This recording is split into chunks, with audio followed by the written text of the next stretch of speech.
Hi and welcome to Bucket List Guides. This is how to get to Penang from Kuala Lumpur by train.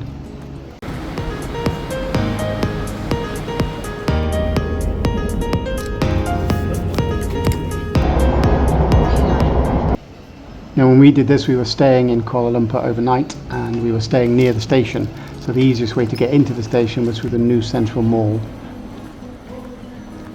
There's quite a few entrances. We were on floor 2, so we went down the escalator into the ground floor of the station. We did book our tickets from KL to Penang online. We're on the website KTMB, which you can do. I'll flash the website up now, you can pause it. But you can actually buy tickets in the station. The only thing is this train does get pretty busy, so if there's more than one or two of you, then you might need to book in advance. It does seem to go from platforms 1 and 2, though we did see a sign, which I'll go into in a minute, that showed platform 3 and 4 and gate D. But there is a waiting area upstairs, which actually says gate B, and above that is the Ruby Lounge, which is the business class lounge, which you have access to if you've bought a business class ticket.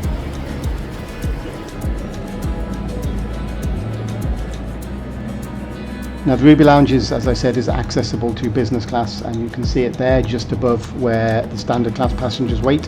It is air conditioned. It does come with some refreshments, which I'll show you also. And the price difference is basically about double. So if it's 80 ringgit for the standard class, then it might be 140 or 150 for the business class. But you do get access to this lounge and you do get fed on the train, and a slightly, I think, wider seat with some entertainment. But I'll show you that when we get on the train. To get into the Ruby Lounge, you take the escalator or the lift up, and then just below the food court, which I didn't actually go into, you'll see a set of doors. Sometimes these are closed. If they're not locked, it's worth opening them to see if it's actually open, because we were there earlier than the 40 minutes and they had already opened it. And when I went outside, there was a group of people still waiting, not willing to try the door. So do try the door and see if you can get in.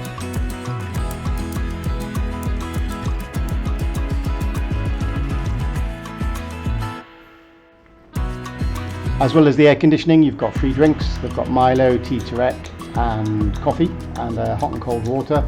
And they have comfier chairs than those are available downstairs. So you get a little bit extra for your money. As you can see, for your extra dollars, you've got comfier chairs than downstairs, but you can still see downstairs, so you know or get an idea of how busy your train's going to be. It does come with air conditioning, as I said, and with its own toilet, which we thought would be better. It wasn't. So if you do use the toilet, please remember to flush. And then about 5-10 minutes before your train, somebody will come and get you, so make sure that you're ready, and they will escort you down to the platform. I think I was platform 1 this time. If you do lose them or you weren't quite ready, then there's somebody upstairs who will also point you in the right direction. When you come down, you'll see the train. Now, normally business class is at the front or the back, but it's normally the A or F or G carriage, and you can just get on and find your seat. They actually call this train the Little Bullet or the Malaysian Bullet after the Japanese fast train, and while it does look the same if you go to the front, it is not quite as fast as the 300 km Japanese trains, which is why it still takes 4 hours to get to Penang. So once you get on, you go find your seat and you settle in for your journey.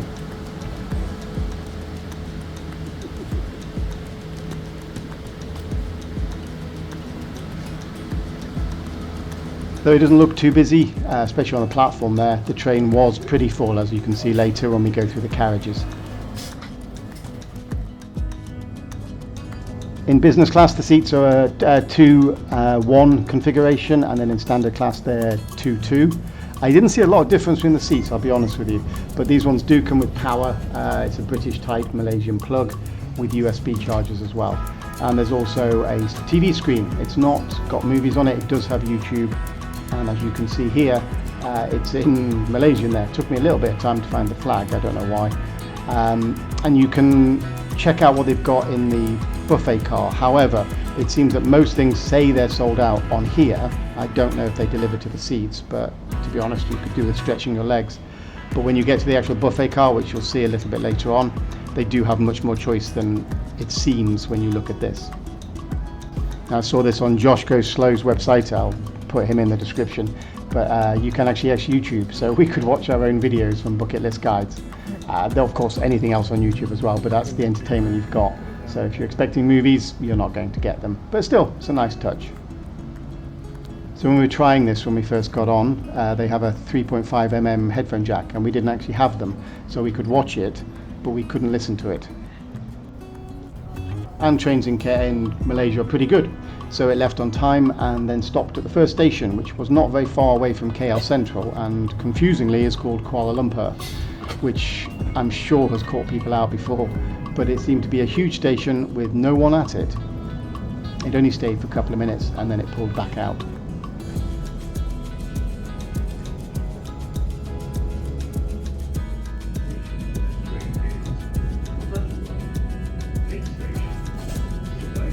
So just while we look at the views of Penang, you can just see Madurka 118 in the background of one of these shots.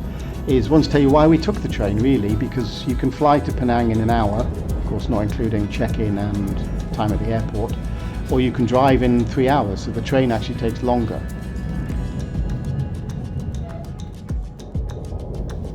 But of course with flying you don't get to see the scenery, and if you're driving a car then it's motorway journeys all the way along, and in the train you do get to go through some nice little towns which you wouldn't do in the car. This train journey has about 9 or 10 stops, including places like Ipoh, Taiping. It goes close-ish to the Cameron Highlands, so at least you can kind of get a view of those in the distance. And if you're only in Malaysia for a short time, then spending an extra hour to do the journey from KL to Penang, you get to see a lot more of it than you would the other ways. And of course when you're driving or when you're on the plane, you're not going to get fed, and on the train they give you a meal, and it wasn't bad actually. It was a chicken curry with some veggies. It took a little bit of time to open because I was trying to do it with one hand, and they give you a snack pack on the side. So after battling with the container a little bit, we eventually got in, and as you can see the food is pretty good. Chicken and potato curry with some pickled cucumbers and carrot and some basmati rice, pretty good. But the star of the show, and a bit unexpected, was the snack pack. Admittedly it just comes with a packet of peanuts and an orange juice, but inside is also, which you can't eat, is the 3.5 headphones that you can use for the screen. Not sure what happens if you get on after this, and I'm not sure why they don't give you the headphones at the beginning, but either way it was kind of unexpected and very welcome.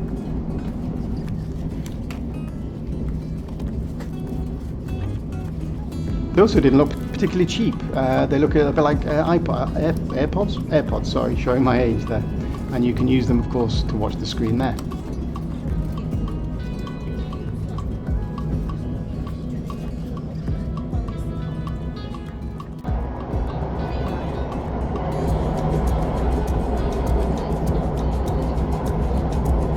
So as you're travelling along, ticking off the stations, you'll come through Tanjung Malim and Kampar. And these are the places that are closest to the Cameron Highlands, which we're also planning on doing a video for. And if you look on the right of the train as you're travelling, not the left, which I'm looking at now, you will see in the distance the hills of the Cameron Highlands. You can just see them above the trees here. And if you've got a little bit of time you're spending in Malaysia, they're definitely worth a visit, especially if the heat is getting to you. Malaysia is basically summer all year round. The Cameron Highlands can actually offer quite a nice little break from that heat. They are higher, so the air is cooler.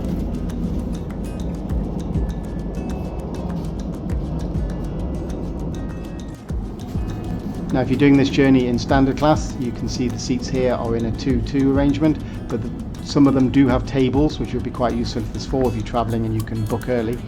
And we were in coach A, and so coach B was standard, and then coach C is the buffet car.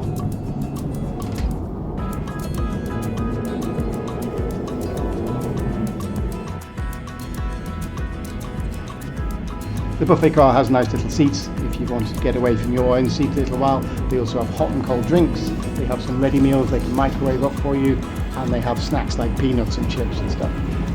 The prices, which British Rail for example could take a note of, are not in any way expensive. Something else to keep your eyes open for when you're looking out the window is when you're coming into Ipoh. You can see the rolling hills on the left, and when you go through the station you can actually see some sheer cliff faces on the left as well, which look pretty cool.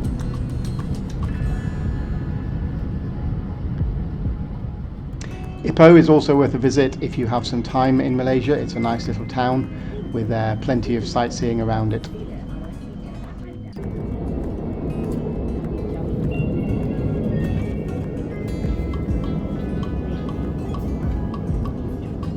And there's some of the cliffs I was mentioning earlier.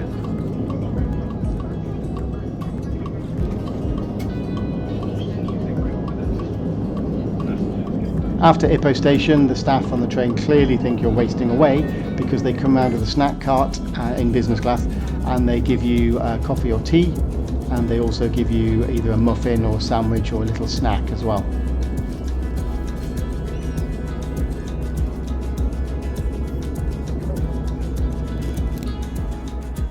We got a red velvet muffin, which we still have in the fridge, I think.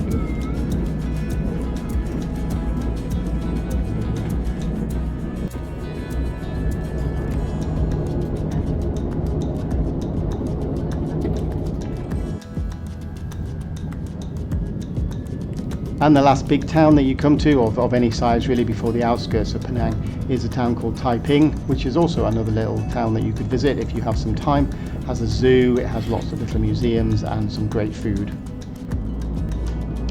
The lake you can see is part of Bukit Merah Lake Town, and this is actually on our website because it has an orangutan sanctuary with a twist. The difference being is that you are actually in the cage and the orangutans are free to roam the island, which is kind of a nice touch. There are obviously no orangutans in Penang apart from these, and my finger pointing there is in the distance. You can just see the island. It is worth a day out if you're in Penang for any extended length of time, but we do recommend going to Sabah or Sarawak if you want to see orangutans in the wild.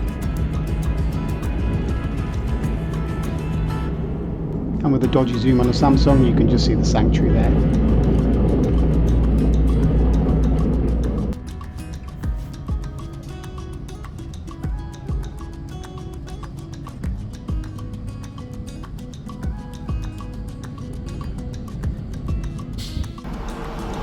Due to me having a bladder like a concrete elephant, we didn't do a particularly in-depth investigation of the toilet on the train, but we did take a look at the one between business and standard class, and after 4 hours of 2 carriages using it, it still was clean, it was still fresh, and it still had toilet roll. You can't ask much more for a train toilet.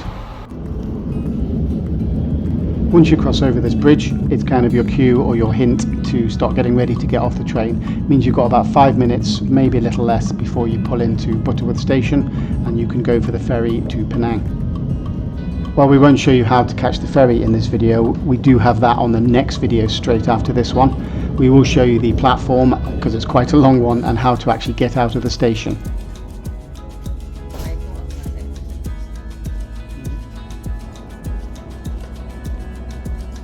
So when you come in to stop and the doors open and you get off, you will see people walking either slowly or really quickly.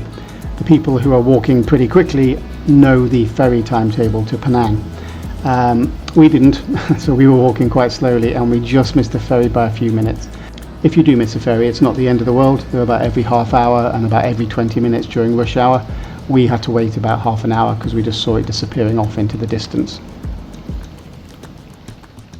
They do have stairs and lifts up to the bridges that take you into the ticket area. You will have to scan your ticket out, and once you've done that, then you're in Butterworth, which is part of Penang. Hopefully this has been useful. If you do want to know how to take the ferry, you can watch the next video. But for the moment, we are a new channel, so please do like, share and subscribe if you found this useful at all. See you next time.